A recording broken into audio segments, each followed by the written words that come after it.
Télé-délire. Jean-Marc Morandini. Avec Stéphane Guillon qui est toujours notre invité et Willy nous a rejoint. Bonjour Willy. Bonjour Jean-Marc, bonjour Julie, bonjour à tous. Bonjour Willy. Et il paraît, Willy, que la présence de Stéphane Guillon face à vous ne vous rassure pas du tout. Non, Jean-Marc, aujourd'hui nous recevons le licencié radiophonique le plus célèbre de France.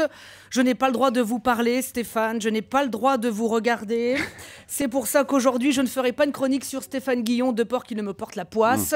J'ai d'ailleurs apporté de quoi repousser le malin. J'ai un crucifix et de l'ail. C'est vrai. C'est de l'ail en poudre, hein, mais ça devait être suffisant pour éloigner la méchante bête qui sommeille en vous. Non, oh, je ne veux pas finir et rejoindre dans les ténèbres de la radio, où sommeillent déjà les Gérald Dahan, Raphaël Mesrahi et autres Didier Porte. Va des rétro, Satanas! Pocahontas, va donc chez Midas! Non, ce matin, je ne tenterai pas le mal. Je ferai donc une chronique sur le colibri. Ah. Le colibri est le terme générique qui désigne l'ensemble des oiseaux-mouches. Composé de dizaines d'espèces différentes, on peut trouver le colibri à tête bleue, le colibri à queue en ciseaux ou le colibri à dos noirs. Il est souvent... Non mais Stéphane, vous l'avez quand même bien cherché aussi. Hein. Faire des chroniques entières en critiquant votre patron, c'est comme si moi ce matin je disais que Jean-Marc Morandini est un sacré...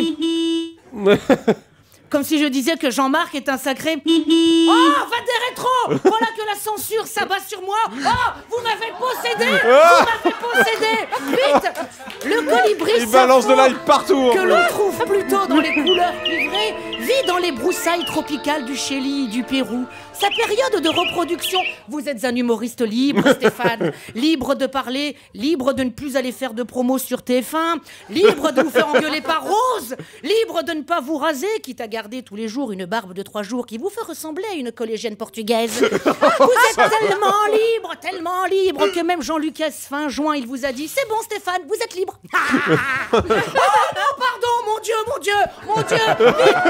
vite. Le colibri porte-épée est la seule espèce de colibri existante à avoir un bec plus long que son corps, dis donc. C'est la seule espèce du genre Estéphira qui vit en Amérique du... Non mais moi aussi je suis un humoriste libre. Je suis libre d'attaquer les hommes politiques. Raymond Poincaré, t'as un nom tout pourri. Ouais, je n'ai pas peur de m'attaquer aux puissants. La laitière, pourquoi tu t'enfermes à triple tour dans ta baraque pourrie quand tu touilles tes mousses au chocolat?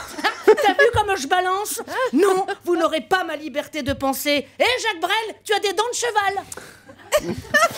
Vous le voyez Stéphane, vous n'avez pas le monopole de l'impertinence. Ah oui, ça y va. Oh adieu. Dans les jardins, quand arrive la période de floraison de certaines espèces végétales, c'est par dizaines que l'on peut voir les colibris volter de fleur en fleur, plongeant leur bec dans des corolles. Mais comment faites-vous pour être aussi méchant?